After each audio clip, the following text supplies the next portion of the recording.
Bien, hermanos, buenos días. Vamos a ver nuestras Biblias, por favor. Primera de Juan 3:9. Primera 3:9. Vamos a continuar con nuestra serie Cartas de un Padre. Gracias. Es el tema número 19 de esta serie. El tema de hoy se titula El que es nacido. El que es nacido. Vamos a hablar hoy algunas cosas, hermanos. Por decir, muchas veces hay gente que dice así, que está en el cristianismo. No, es que Dios me tiene que dar el querer y el hacer. Y en sí es cierto, así lo dice la Biblia. Pero eso tiene también que ver con la voluntad. O sea, no somos robots, no somos computadoras, ¿no? Para que, pues Dios dice, no, pues Dios dice que pues tienes que ir a la iglesia y te lo va a meter y te va a... No, o sea, eso viene de la voluntad. Es que Dios me tiene que quitar ese pecado. O sea, yo le pido mucho y Él me lo tiene que quitar. No, o sea, eso tú lo dejaste entrar.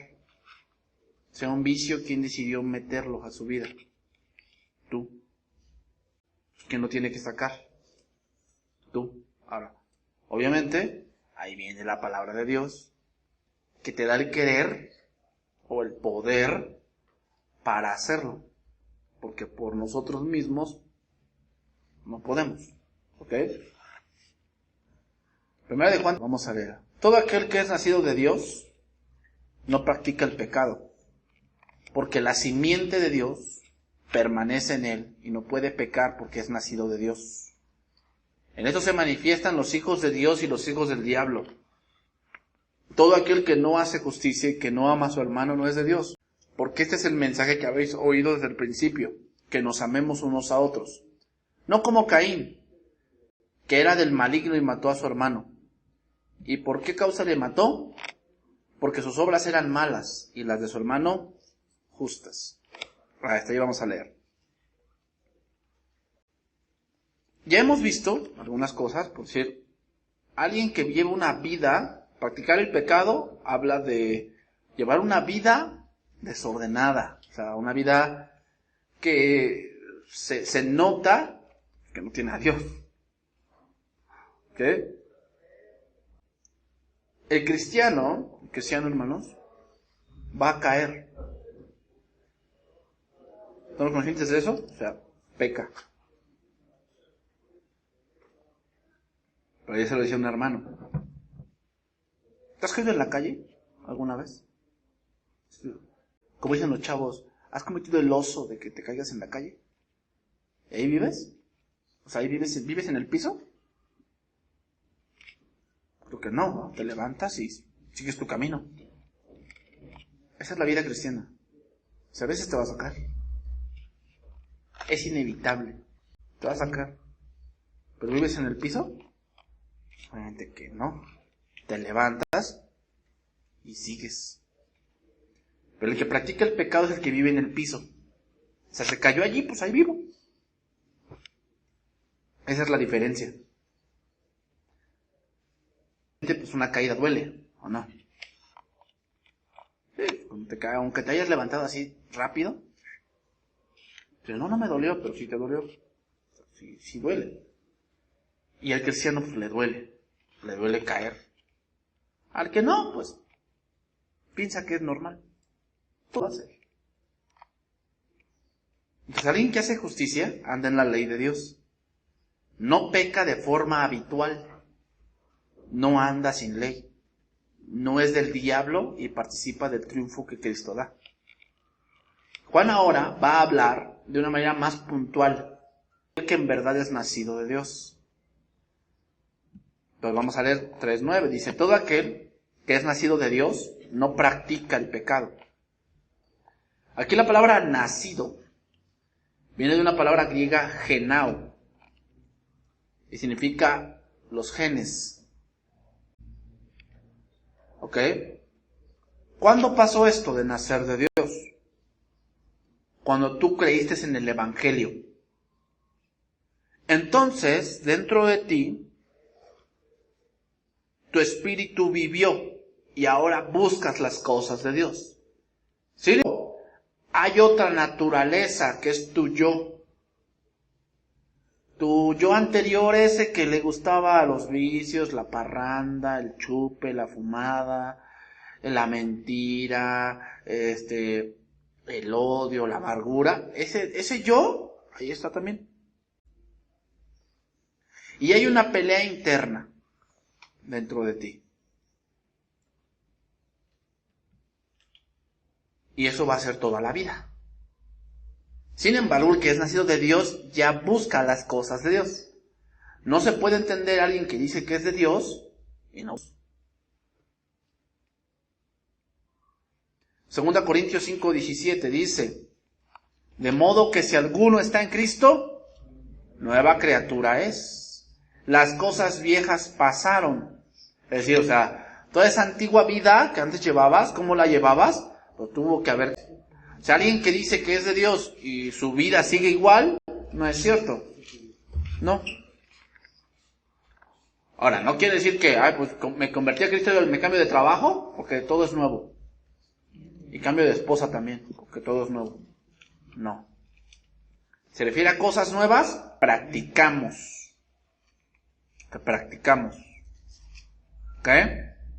Por lo tanto, el ser engendrado de Dios es para iniciar un camino en las cosas espirituales. Nuestros intereses, nuestros pensamientos empiezan a cambiar, porque todas son hechas nuevas. Pablo, el apóstol Pablo escribió esto en Romanos 6:3. Dice: ¿o no sabéis que los que hemos sido bautizados en Cristo Jesús, hemos sido bautizados en su muerte? Porque somos sepultados juntamente con Él para muerte por el bautismo, a fin de que como Cristo resucitó de los muertos, la gloria de Dios o del Padre, así también nosotros andemos en vida nueva. Pablo no está hablando aquí del bautismo de agua. Podemos tomar el símil del bautismo de agua, pero no está hablando de ese bautismo. Está hablando del punto donde naciste de nuevo y ese viejo hombre efectivamente fue enterrado. El bautismo, figurativamente, significa, cuando tú entras a las aguas, significa muerte. ¿Muerte a qué? Al viejo hombre. Y cuando sales de las aguas, significa que naces a una vida nueva. Ahora, el bautismo no tiene ningún poder.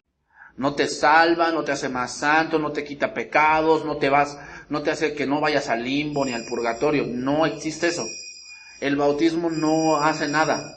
Es simplemente un símil o un ejemplo de lo que ya ocurrió espiritualmente. ¿Qué ocurrió? Que ese viejo hombre le fue quitado el poder de gobernar tu vida para que ahora gobierne el Espíritu Santo. Sin embargo, ese viejo hombre todavía quiere gobernar tu vida y lucha por gobernar tu vida. Entonces, retomando, todo aquel que es nacido de Dios, que tiene los genes de Dios, ¿qué le agrada a Dios?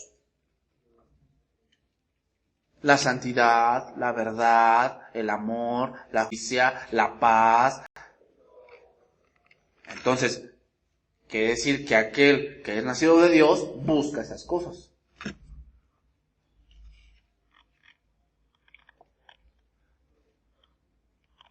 Entonces, alguien que dice que anda en vida nueva, en una vida donde quiere agradar a Dios, es que vive en el pecado. ¿Cómo es que vive en la inmundicia? ¿Cómo es que vive en la avaricia? ¿O cómo es que vive en la fornicación? No. No es posible. El haber sido engendrados de Dios es una condición resultante por un agente externo, Dios. Entonces, lo voy a leer en palabra de Dios para todos, 1 de Juan 3:9. Ninguno que sea hijo de Dios continúa en el pecado. Es decir, ya se cambió de trabajo, ya no es esclavo del patrón, ya pecado, por cuanto Cristo ya pagó su libertad. ¿Te imaginas a alguien que se cambió de empresa y en esa empresa sigue trabajando para la otra? Eso no es posible, ¿no? Vamos a ver un verso aquí, Romanos 8:6. Entonces, hablar de practicar el pecado, hablamos de una vida que se ve por eso. O sea, dice que ama a Dios, pero ya lleva 3 divorcios. ¿Cómo? Dice que él es cristiano, pero ya va con la quinta mujer. ¿Es cristiano? ¿Cómo? Dice que es cristiano, pero ya fraudeó a 10. ¿Cómo? ¿Cómo es cristiano y ya fraudeó a 10? Sí, pero dice que es cristiano. Pues yo no creo. Dice ahí, versículo 6, 8:6 de Romanos. Porque el ocuparse de la carne es muerte, el ocuparse del espíritu es vida y paz. O sea, el ocuparse en las cosas que traen pecado es muerte. O sea, te va a traer destrucción, va a traer que tu vida sea pesada. Eso va a traer. Versículo 7 dice, por cuanto los designios de la carne son contra Dios. O sea, todo lo que el mundo ofrece, el placer, la avaricia, la mentira, toda esa parte, a Dios no le agrada. Entonces cualquiera que aunque diga que Dios está con él, si está practicando esas cosas, no es cierto. Dice, porque no se sujetan a la ley de Dios, ni tampoco pueden. Lo dice, y los que viven, fíjate, ya habla de otra cosa, vivir habla de estar permaneciendo allí, ahí, ese es tu común denominador, eso es lo que más te agrada, lo que más buscas, lo que más practicas. Dice, y los que viven según la carne no pueden agradar a Dios. Entonces, por eso no le podemos pedir a alguien que no es nacido, cosas de nacido. Son las cosas de un nacido es que perdone. Pero si él perdonar y él dice, no, yo no puedo y yo no quiero y no, eso es imperdonable, puede ser que no sea. Puede ser que no sea. ¿Por qué? Porque la palabra de Dios a Dios le da el querer y el hacer. O sea, produce en él. O sea, ¿qué produce el alimento cuando tú comes? Te da fuerza, te da energía, ¿va? Y eso va a hacer que tú hagas. ¿Va? Bueno, ¿cuál es tu alimento de tu espíritu? La palabra de Dios. Por eso puede ser cristiano, pero está tan débil porque nada más se alimenta el domingo. Está tan débil que no puede vencer lo más mínimo. O sea, no puede, no tiene la fuerza. Hablamos de fuerza de voluntad, la fuerza espiritual para hacerlo. No lo tiene. O sea, no lee la Biblia, no estudia, no medita en la palabra de Dios. Por lo tanto, llega cualquier tentación pequeña y cae. Y no puede. Y puede ser que sí sea cristiano, pero no puede, no tiene la fuerza. Dice versículo 9, mas vosotros, ya te ven cómo dice, mas vosotros, o sea, los que han nacido de nuevo, no vivís. O sea, el que es de Dios, su vida no caracteriza por andar en las cosas del mundo. Y no me refiero al trabajo y que no viajes, no, me refiero a cosas que dañan tu matrimonio, que dañan tu vida, que dañan a tu familia, que dañan tu mente. No andan en esas cosas. El que es nacido no anda en eso. No se preocupa por eso. Sino según el Espíritu. Dice, si es que el Espíritu de Dios mora en vosotros. O sea, de aquí como lo dice Pablo. O sea, ¿eres nacido? Te debes de preocupar por las cosas de Dios. Pero si no tienes el Dios, dice, y si alguno no tiene el Espíritu de Cristo, No se engañe, no es de que no es cristiano. ¿Ok? Sigue diciendo el versículo 10, dice, pero si Cristo está en vosotros, el cuerpo en verdad está muerto a causa del pecado, mas el espíritu vive a causa de la justicia. El espíritu de aquel que levantó de los muertos a Jesús mora en vosotros. El que levantó de los muertos a Cristo Jesús vivificará también vuestros cuerpos mortales por su espíritu que mora en vosotros. Así que, hermanos, deudores somos, pero no a la carne, para que vivamos conforme a la carne. Porque si vivís conforme a la carne, moriréis. Dice, mas si por el espíritu hacéis morir las obras de la carne, viviréis. Porque todos los que son guiados por el Espíritu de Dios, estos son hijos de Dios. Bueno, ¿cómo es que te guíe el Espíritu Santo? ¿Cómo es? ¿Cómo es eso? ¿Es que entres en trance? Y ya sé lo que Dios quiere de mí. No. Hay diferentes formas en que Dios te habla. La más puntual es las Escrituras. Es la más puntual. Tienes que tener un hábito de lectura. ¿Ok? Leer la Biblia. ¿Y cómo es la mejor manera de leer la Biblia? Sistemático. O sea, leer la palabra de Dios de corrido. Esa es la mejor manera de corrido. Por eso ven aquí agarramos un libro, un evangelio y todo lo estudiamos. ¿Por qué? Porque llevamos un sistema. Esa es la mejor manera. Tú ves en las escuelas, así es. Es la mejor manera de estudiar. Así es, hay menos confusiones. Entonces, si tú tienes esa parte, vas a saber qué hacer. Otra parte, por tus autoridades. ¿Ok? Dios te puede hablar por tus autoridades, por tus padres, por tus pastores, por alguna gente de experiencia mayor. También Dios te puede hablar por ahí. Otra parte en la que Dios te puede hablar es por las circunstancias. También. O sea, te quieres ir de viaje, pero pues no tienes el dinero para irte de viaje. ¿Qué? ¿Te vas a endeudar porque quieres a fuerzas? No, tal vez no es la voluntad de Dios que lo hagas. No, las circunstancias no se están dando. O sea, cuando Dios quiere que hagas algo, te va a dar el tiempo, las fuerzas y el dinero para hacerlo. ¿Ok? Cuando Dios quiere que hagas algo. Entonces, porque todos los que son guiados por el Espíritu de Dios, estos son hijos de Dios. Dice, pues no habéis recibido el espíritu de esclavitud para estar otra vez en temor, sino que habéis recibido el espíritu de adopción por el cual clamamos, Abba Padre. Aquí clamar significa oración. Es otra parte muy importante de la vida cristiana. El que busca a Dios como su Padre. Ya no, o sea, ¿por qué crees que inventaron eso de que vete a confesar con el Padrecito?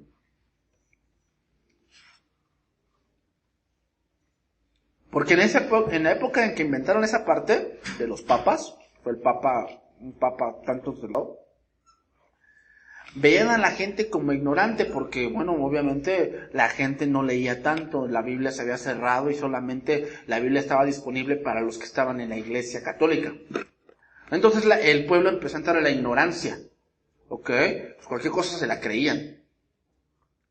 Entonces que el pueblo es ignorante y no se puede acercar a Dios, vamos a ponerles a un padre que ese sea el que interceda por ellos. Entonces ve, la gente en la ignorancia va con un hombre y se confiesa. Y ya lo absuelve, le da 10 Aves Marías, 6 Padres Nuestros, no sé qué más. Y en esa ignorancia la gente lo cree. Pero el cristiano no puede vivir allí. El cristiano debe conocer a su Padre. Por eso dice, por el cual clamamos, Abba Padre. O sea, ya te acercas a Dios, pero no en temor. Si los que tuvieron papá, pues bueno, vas a tu padre y te acercabas en la confianza de que tú le pedías algo y él iba a tratar de hacer la manera de que te pudiera dar lo mejor a tu vida. Sin temor, ¿verdad?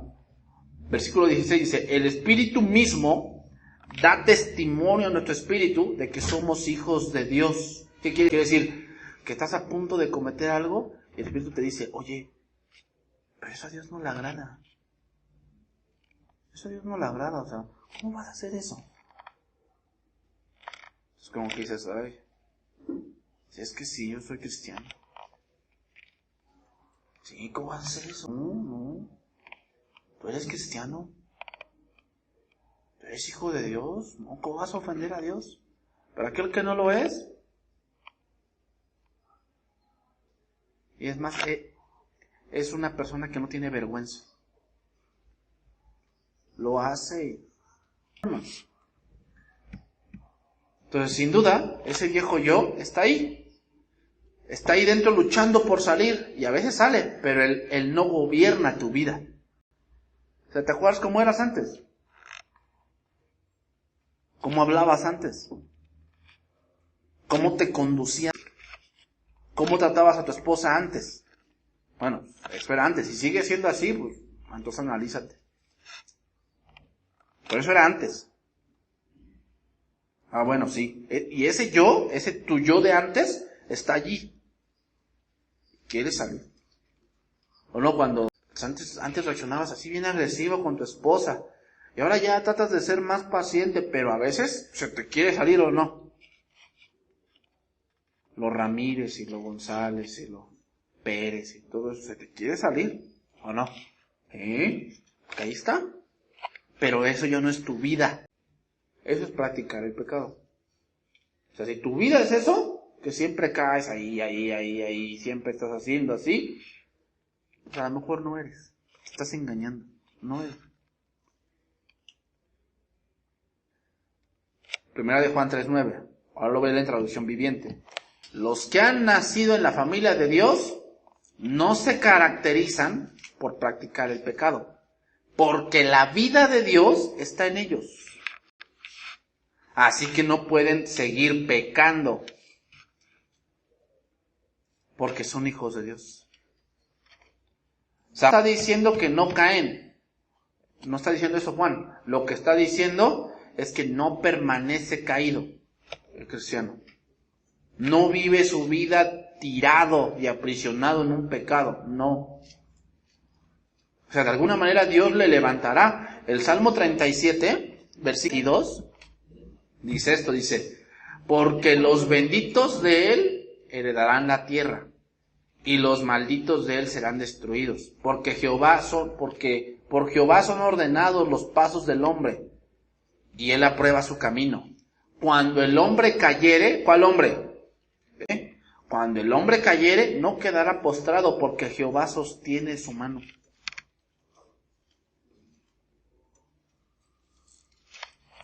Salmo 37, 24, eso es lo que dice ahí.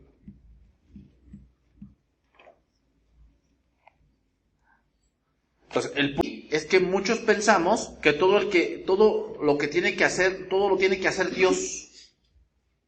¿Sí? O sea, todo lo tiene que hacer Dios. O sea, Dios me tiene que hacer que me nazca, que me arrepienta. No. Que me nazca, que perdone. No. Que me nazca, que deje ese mal hábito. Que deje ese vicio. Dios me tiene que hacer que me nazca. No.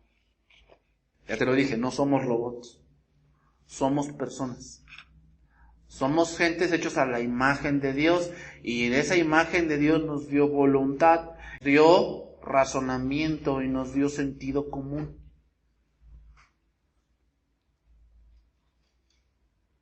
Entonces Juan está diciendo que el nacido de Dios peca, pero no permanece ahí. De alguna manera continúa la carrera y Dios le perdona, pero aquel que peca y vive en el pecado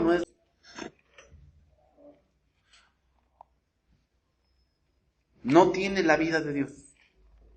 Por eso no busca a Dios. No tiene esa nueva simiente, por eso sigue siendo esclavo del pecado, porque no tiene la simiente, no tiene los genes de Dios. Entonces sigue diciendo, primera de Juan 3:10, y en esto se manifiestan. Aquí la palabra manifestar significa brillar. O sea, a ver, ¿cómo puedo distinguir? No de otro, sino que yo sí soy. ¿Cómo puedo distinguir que yo sí soy? Porque muchas veces nos enfoca, a ver, ¿Quién es el falso? Y andamos buscando. No, eso no es nuestro trabajo. Cuando, ¿te acuerdas de la parábola del trigo y la cizaña? El trigo y la cizaña se parecen. Pero hay uno que da fruto para vida, el trigo, y fruto para muerte, la cizaña. ¿Ok? ¿Y qué dijeron los trabajadores? Señor, ¿quieres que vayas y las arranquemos? Él dijo, no, porque vaya a ser que se vayan a llevar también el trigo. O sea, nuestro trabajo no es saber quién es cizaña. Ese no es el problema. El trabajo tuyo es que tú sí seas trigo. Eso es lo que tú debes de ver, que tú sí seas. ¿Ok? ¿Cómo puedo ver que si soy hijo de Dios o hijo del diablo? Bueno, dice ahí, todo aquel que hace justicia y que ama a su hermano es de Dios. Y el que no lo ama, no es de Dios. Entonces, ver la conducta, lo habitual que hacemos, demuestra quién es tu padre. Tu conducta y lo habitual que haces, demuestra quién es tu padre. Jesús dijo en Juan 8:39, si fueseis hijos de Abraham, las obras de Abraham haríais.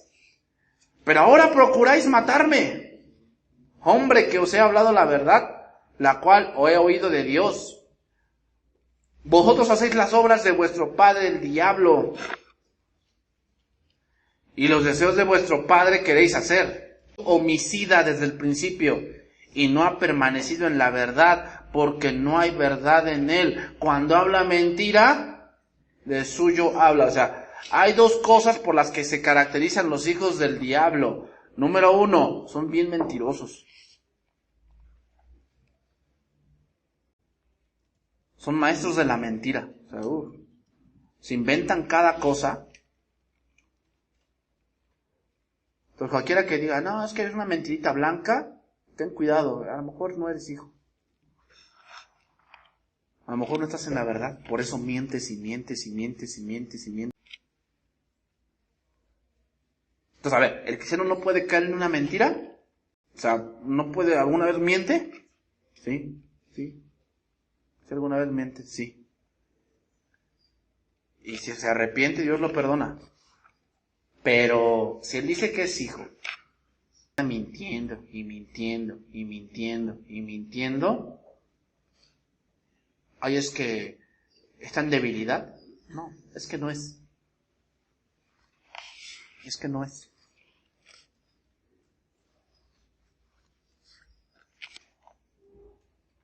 Y otra cosa por la que se caracterizan los hijos del diablo. Odian a todo mundo.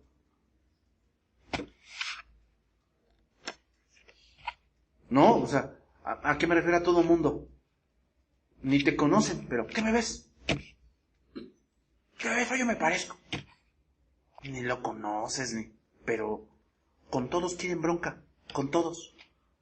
Es una seña clara que es un hijo del diablo. No buscan la paz. ¿Cómo es buscar la paz? No, o sea, son gente peleonera. Son gente buscadora de pleitos y calumniadores. No, así son. Ay, pero es hijo de Dios. No me digas.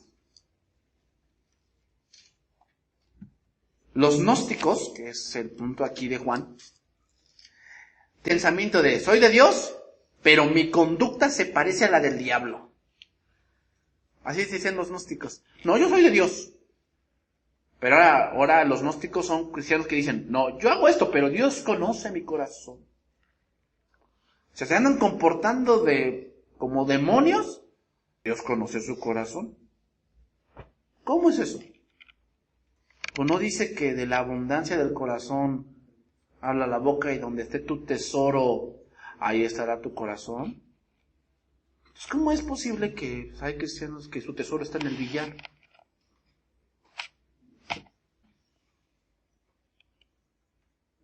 Ah, pero es cristiano. ¿Sí? ¿Eres? Ya, respóndete tú. Y yo, no estoy diciendo que si tú tienes una mesa de billar en tu casa seas pecador. No estoy diciendo eso. Realmente, ese tipo de lugares van los jóvenes no a jugar, sino a emborracharse y a fumar cosas que no tienen razón de ser.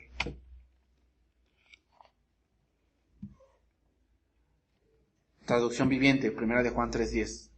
Por lo tanto, podemos identificar quiénes son los hijos de Dios y quiénes son los hijos del diablo. ¿Cómo?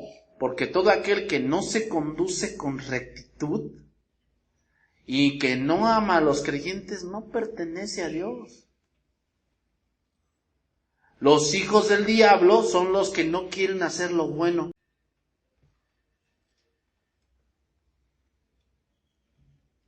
Entonces, alguien que es del diablo aborrece a su prójimo. Y Pablo lo dice claramente, lo voy a leer aquí, Romanos 1:28 en el lenguaje actual. Es una conducta marcada de aquellos del diablo. Dice, como no han querido tener en cuenta a Dios, Dios los ha dejado hacer todo lo malo que su mente inútil los lleva a hacer. Romanos 1:28. Son gente injusta, malvada y codiciosa. Son envidiosos, peleoneros, tramposos y chismosos. Es hijo de Dios. No, está hablando aquí de los que no quieren tener en cuenta a Dios. Hablan mal de los demás. Odian a Dios. Son insolentes y se creen muy importantes. ¿No has conocido gente así? Que se cree muy importante. Que sin él, eso no se va a hacer. Sin él el equipo no gana. ¿Sabes cómo se ve mucho eso, va? ¿Cortes? Ya se enojó, hizo berrinche, fulanito. Se cree muy importante. Siempre están inventando nuevas maneras de hacer el mal. Ahí ves al joven ocioso, ¿va? Que, ¿cómo se le ocurrió hacer eso? Pues anda de ocioso, nada más anda inventando nuevas maneras de hacer. Y no obedecen a sus padres. Bueno, es que depende cómo lo vea, pastor. Versículo 31. No quieren entender la verdad, ni se puede confiar en ellos. No aman a nadie, ni se compadecen de nadie. Y cuando hablo de nadie es que ni de su familia. Dios ya lo ha dicho. Y ellos lo saben, dice, y ellos lo saben, que quienes hacen esto merecen la muerte. Y a pesar de eso, no solo lo siguen haciendo, sino que felicitan a quienes también lo hacen. Ay, ¿verdad que se siente chido, ¿verdad? Ay, sí. ¿Verdad que está bien lo que estamos haciendo? Ay, sí. No, ¿quién como nosotros? No, somos bien inteligentes. ¿Cómo decir que alguien que es así es de Dios? Eso pensaba la Iglesia Católica Romana. Cuando hacían sus cruzadas y cuando los papas dejaban hijos bastardos regados, en el mismo seno del papado había traición y envenenamiento por quien se quedaba con el puesto del papa. ¿Por qué menciono esto? No porque es una mancha en un trapo blanco, sino más bien es una conducta o una forma de vivir en una manera como los hombres que decían que era la voz de Dios. Pero ellos, su padre era el diablo. ¿Se me vas a decir que porque eran papas, por eso se fueron al cielo? ¿No? Entonces es muy claro en estos hombres que su conducta es del diablo, no están en armonía con nadie, son personas que parece que tienen un problema con el mundo. Así son. Y como los gnósticos, el problema es que tienen un problema con el mundo y como los gnósticos piensan que lo saben todo. Entonces sigue diciendo el versículo 11, 1 de Juan 3:11, dice, porque este es el mensaje que habéis oído desde el principio, que nos amemos. ¿Dónde lo escuchamos esto? ¿De cuál es el mensaje desde el principio? ¿De Jesús? Te voy a dar algunos versos, nada más voy a leer uno. Juan 13:34-35. Juan 15:12 y Juan 15:17. Ahí podemos ver toda esa parte. Voy a leer el primero, Juan 13:34-35. Un mandamiento nuevo os doy, que os améis unos a otros como yo os he amado, que también os améis unos a otros. En esto conocerán que son mis discípulos, si tuvierais amor los unos por los otros. Entonces, ¿qué pasa? Alguien que es nacido de Dios y que ama a su hermano, una de las cosas que tiene es moral.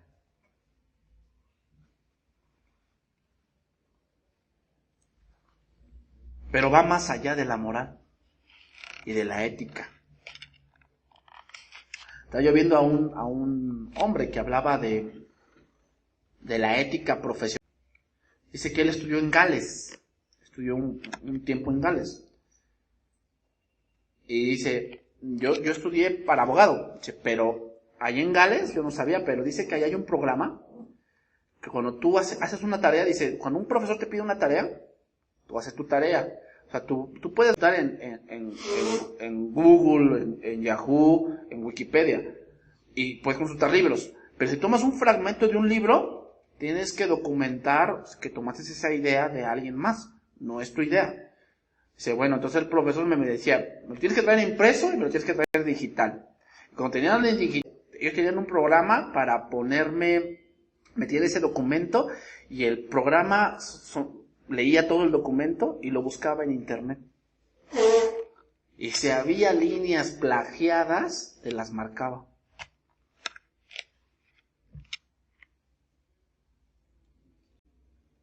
¿A qué voy? Él decía, eso es algo ético. O sea, eso de plagiar es algo de la ética tuya. A lo que voy es que tú como cristiano pensarías eso. El cristiano debe estar por arriba de eso. Está por arriba de eso porque tiene el Espíritu. Porque hoy esas cosas, hermanos, se han perdido en el mundo. Se están perdiendo, ¿eh? Lo moral, lo ético se está perdiendo.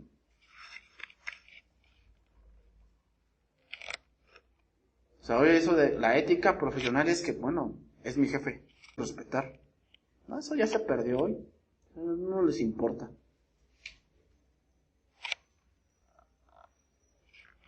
Entonces, el hombre del mundo, hermanos, pone lo bueno como un punto donde él le convenga. Donde no sufra, donde no tenga preocupaciones y nadie me haga algo.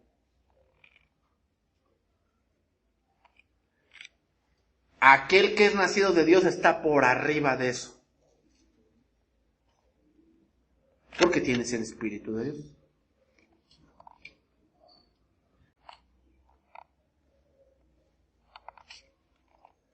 La palabra de Dios, hermanos, es la que da fuerza para ir una milla más. ¿Te acuerdas de lo que dijo Cristo en Mateo 5:41? Si un soldado te exige que lleve su equipo por 1 kilómetro, los 2. O sea, la ley romana obligaba a los judíos cargar la carga 1 milla. Ese es el estándar. El cristiano está por arriba de.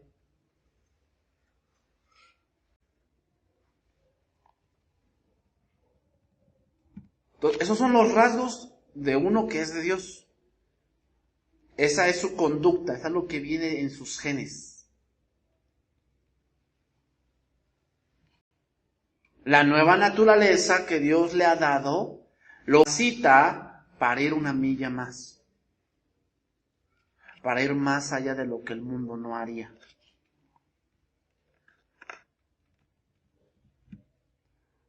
Yo escuchaba a un pastor y él decía, uno de los problemas que tienen los matrimonios de hoy es que se creen como Hollywood. Piensan que el amor nace de repente. Se conocieron allí en una fuente, ya surgió el amor. No, hermano. El amor es una decisión. Y se va construyendo diferentes decisiones que tú tomes. Eso es el amor. Pero nos vamos por el mundo. Pensamos que el amor es como Hollywood lo presenta. Puro sentir. Cuando ya no sientes, entonces dices, ya no amo a mi esposa. Entonces cuando dice la Biblia, maridos, amad a vuestras mujeres, ¿no es si lo sientes? Dios no está hablando ahí en Efesios 5 de un sentimiento. Está hablando de una obligación. No, es que si supieras cómo es. Es bien fodonga. No, imagínate, ¿no? Cuando se levanta, todos los huevos se le queman. Ya le dije que no me gusta la yema cocida y siempre me la da así. No entiende. No, y el tocino, pastor. Bueno. Porque ella tiene cosas que tú no tienes. Ella es lo opuesto a ti. Ese es el problema, que buscamos personas que sean como nosotros. Y no. Por eso es tu otra mitad.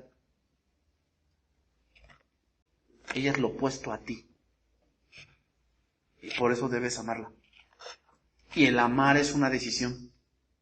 Debes decidir amar a esa persona. Y el amor es de Dios. Porque de tal Dios al mundo que ha dado, es dar. El amor es dar. Vamos a dar. ¿Qué vas a dar? No estoy hablando de dinero. Es parte de tu tiempo. Tu tiempo, tus fuerzas, tu vida. Eso es el amor. Entonces, quítate esas cosas de Hollywood, de amar te duele y cosas así. Quítatelas de la mente. Eso no es el amor. De que, yo quiero como uno del Diario de la Pasión. Un amor así. 3 metros sobre el cielo. Quiero un amor así. Que aunque sea bien malo y esté 3 veces en la cárcel, pero me ame. No, ya quítate eso. Esas telarañas de la mente, quítatelas. No es así. El amor es decidir. Y el amor no busca lo suyo. No guarda rencor. No hace nada indebido. No guarda envidia. No se goza de la injusticia, mas se goza de la verdad. Todo lo sufre. Todo lo cree. Todo lo espera. Todo lo soporta. El amor nunca deja de ser. Ese es el amor de Dios. Entonces el que ama a su hermano, está hablando de una conducta de estar dispuesto a perdonar y de estar dispuesto a aportar.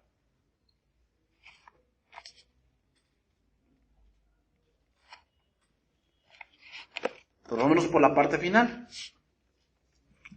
Primera de Juan 3:12. No como Caín, que era del maligno y mató a su hermano. ¿Qué es lo contrario al amor? El odio. ¿Cuántos matrimonios no se divorcian por el odio? El resentimiento y la amargura. Es que él me hizo. Ok, sí, él te hizo. Porque para un problema se requieren de 2, No nada más él tiene la culpa. ¿Tú qué hiciste? Yo tenía derecho a ser feliz. ¿No? Entonces, por eso surge la traición y la deslealtad y la infidelidad. Analízate en esa parte. Si eres infiel, tal vez no eres cristiano. O tal vez no eres cristiano, Porque el amor no hace nada indebido.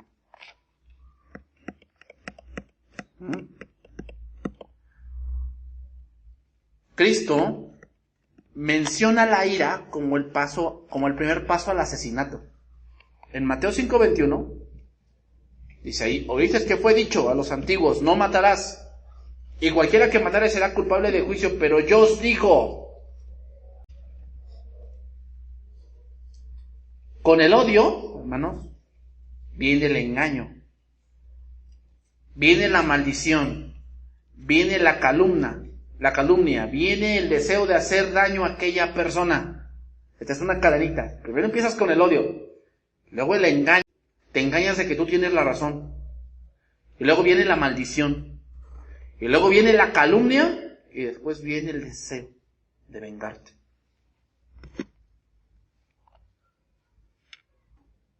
Cualquiera que tiene eso en su corazón está siguiendo el camino de Caín. Y era del diablo. Entonces vamos a hacer una pregunta acá.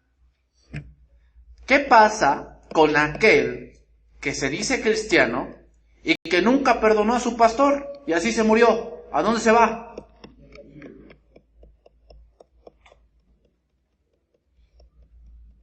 Al infierno, hermano. Se va a ir al infierno. Se está engañando a sí mismo. Se va a ir al infierno. Entonces, ¿qué me está diciendo? ¿Que la salvación se pierde? No. No. No estoy hablando de algo eventual, O sea, por decir, tú estás en tu casa y te enojaste con tu hijo porque no obedeció en algo. Y así te vas a dormir y al otro día, X razón te moriste. ¿A dónde vas? Obviamente eso es algo eventual. No estamos hablando de algo así. Estamos hablando de uno que se dice cristiano y ya lleva 10 años así, amargado. ¿Perdón? Lleva 3 años así, buscando venganza. Si se muere, se va al infierno. Porque está siguiendo el de Caín. ¿Y Caín de quién era? Ahí lo dice, yo no lo digo, ahí lo dice. Porque dice ahí, Mateo, capítulo 5, versículo 22. Pero yo os digo, aún enojas con alguien, quedará sujeto a juicio. Si llamas a alguien idiota, corres peligro de que te lleven ante el tribunal. Y si maldices a alguien, corres peligro de caer en los fuegos del infierno. Estamos hablando de una persona que está odiando, pero no de un punto de que se enojó, sino que tiene una cólera acumulada. Y que así vive. Ah, pero es cristiano.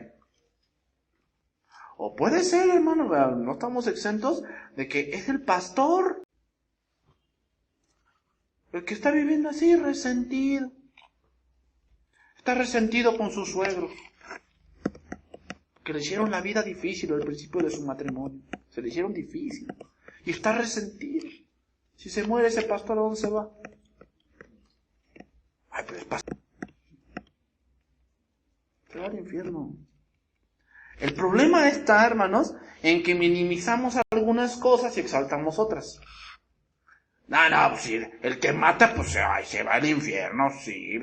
Oye, ¿cómo mató? ¿Y el que miente? No es tan grave. No, eso no es tan grave, eso no afecta a nadie. También se va al infierno. No estamos hablando de perder la salvación, Estamos hablando de seguir un camino que no es el camino angosto.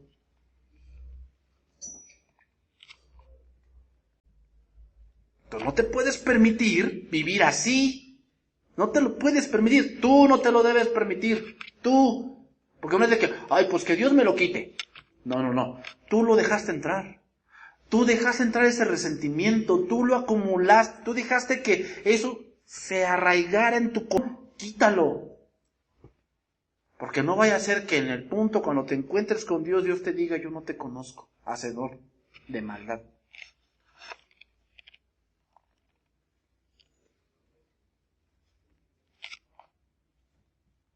Entonces, no hablamos de algo que sucedió en un momento, de toda una vida con esa amargura, con ese deseo de no verlo y de no pasar por alto algo que consideras imperdonable.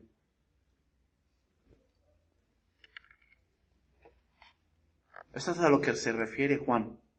No como Caín, que era del maligno y mató a su hermano.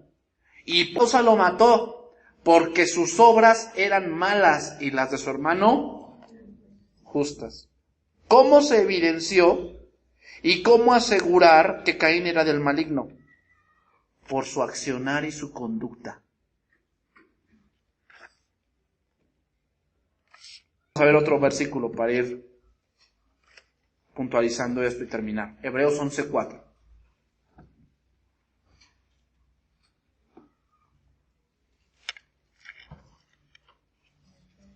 Entonces, a ver, puede haber gente cristiana que se divorcie. Hay veces que las cosas están muy graves desde que antes de que conocieran a Cristo y se divorcian. Pero lo que es inaceptable es que alguno de los dos hablando mal de esa persona. Es inaceptable. No, es una mujer tal por cual, y este y el otro, qué bueno que me separé de ella. Y ojalá Dios la perdone. ¿Y tú cuándo? No, pues yo estoy bien, ¿verdad? Lo que me hizo. Ten cuidado. Si te mueres, te puedes ir al infierno, porque esa amargura no es de Dios. Ay, ¿ella qué le va a pasar? No te preocupes por ella, preocúpate por ti. Preocúpate por ti. Que debe cuidar su corazón eres tú. No te dejes engañar por tu corazón, de que pienses de que eso es justo, que lo tengas ahí. No, no es justo. Pero es que él me hizo, ¿sí? ¿Sí? ¿Y tú qué cosas has hecho contra Dios? A ver, te voy a poner un ejemplo de lo que dijo Cristo. ¿Te acuerdas de esa parábola? Tenía 1,000, le debía 10,000 talentos. ¿Sabes cuánto se pagaba eso? Como en 20 vidas. Y el otro le debía 100 denarios. Y al primero lo perdonó su señor. Y al otro que tenía su consiervo que le debía 100, no lo perdonó, sino que lo echó en la cárcel. Al enterarse su señor, que le dijo, tanto te perdoné porque me rogaste. Y dice, entonces lo tomó, ¿y dónde lo echó? En la cárcel. Hasta que pagara el último cuadrante. ¿Sabes qué significa eso? ¿A qué hace alusión? Al infierno, porque el pecado que hacemos contra Dios es de un pago eterno. Entonces, si Dios es justo, ¿cuál es la justicia de Dios? El infierno, porque el infierno es eterno. Tenemos que, eso sería justo. Hasta que pagues, ¿cuánto? ¿Cuándo vas a terminar de pagar?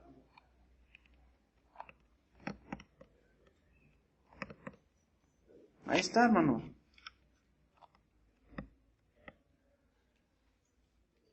Entonces, muchas veces minimizamos eso. Decimos, no creo que por eso vaya yo a ir al infierno. Ahí no dice que sí. Sí puedes ir al infierno porque están descargando a alguien. Y no hablo de un momento, hablo de que ya llevas años así. Ya llevas años así y te llamas cristiano.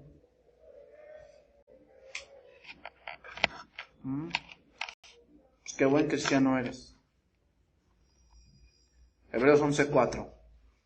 Por la fe, Abel ofreció a Dios más excelente sacrificio que Caín, por lo cual alcanzó testimonio de que era justo, dando testimonio de sus ofrendas, y muerto aún, habla por ella. ¿Qué quiere decir el autor de Hebreos? Que nos demos cuenta de que siempre aquel que sigue a Dios, confiará en Dios y lo obedecerá, mientras que el maligno, Caín, confiará en lo que él puede hacer. Y en lo mucho que cree saber. Caín es símbolo de la religión y de la mucha autoconfianza en sí mismo. Caín es símbolo de eso. Abel, ¿qué ofreció? Un cordero mejor. Ese es símil de Cristo. Que él sabía que él no podía acercarse a Dios por sí mismo. Tenía que tener a alguien. Caín, hermanos, es el ejemplo de la rebelión pura. Alguien que anda en amargura, anda en rebeldía con Dios.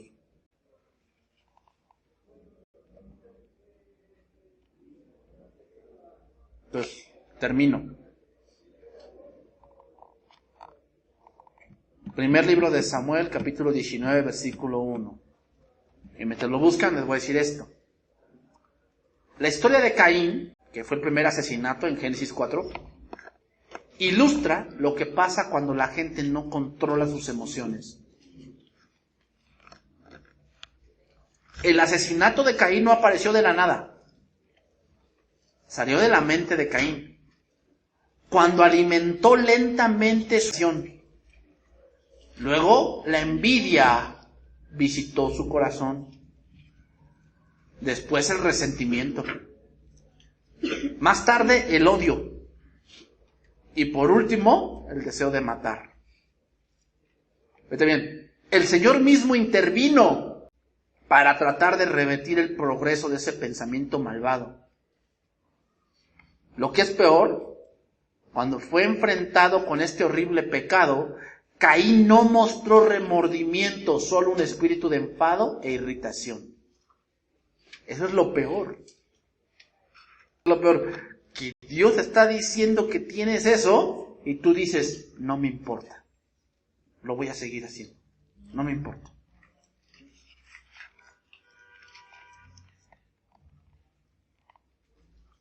Los descendientes de Caín, impíos, fueron responsables directamente del gran diluvio, ya que se multiplicaron y empezaron a hacer cosas descompuestas y pecados que ofendían a Dios. Por lo tanto, Dios tomó cartas en el asunto.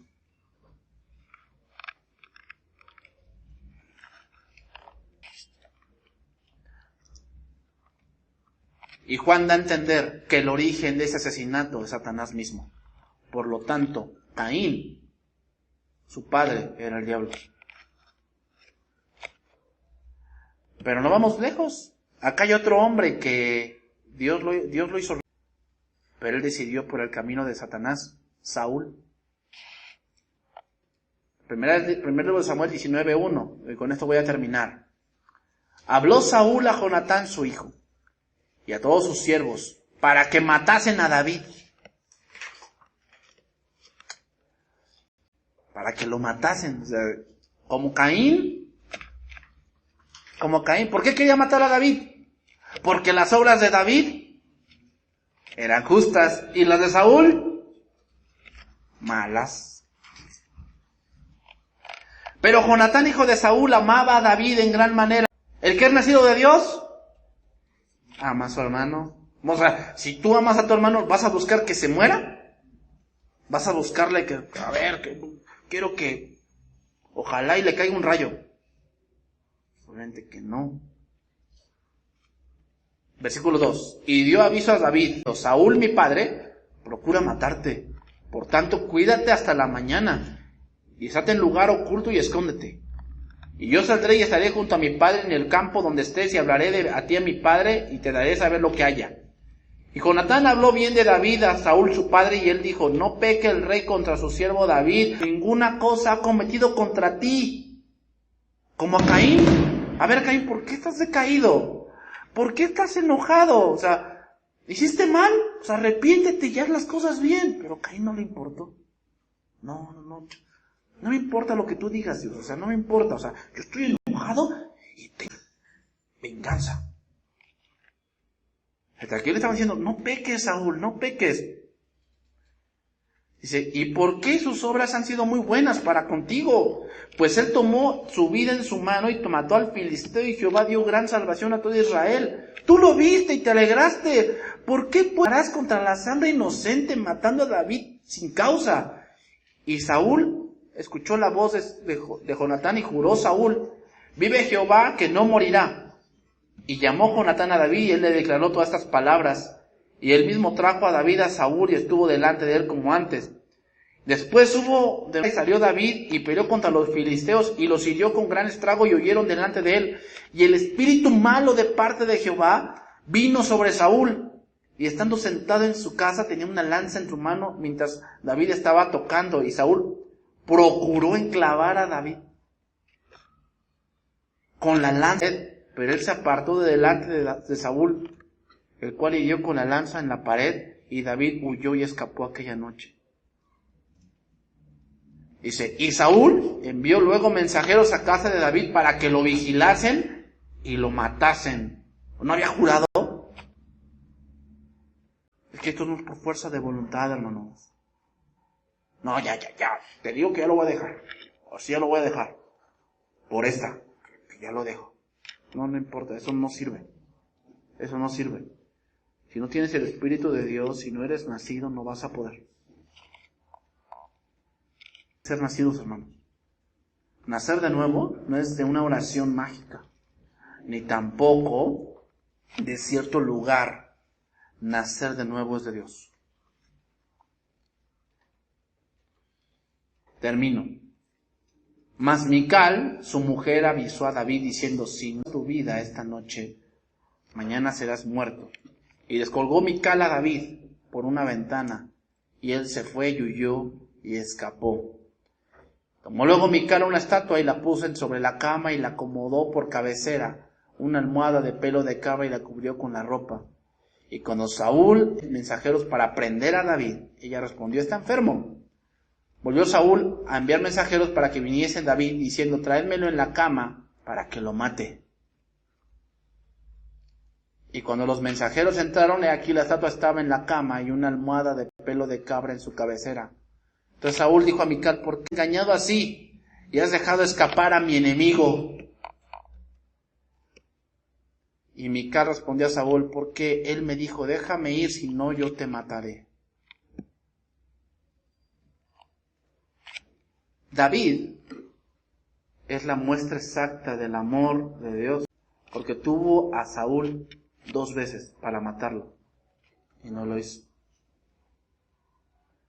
Esa es la diferencia entre un hijo de Dios y un hijo del diablo.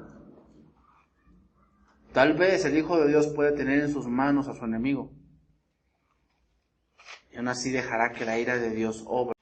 El hijo del diablo buscará hacer venganza por sí mismo.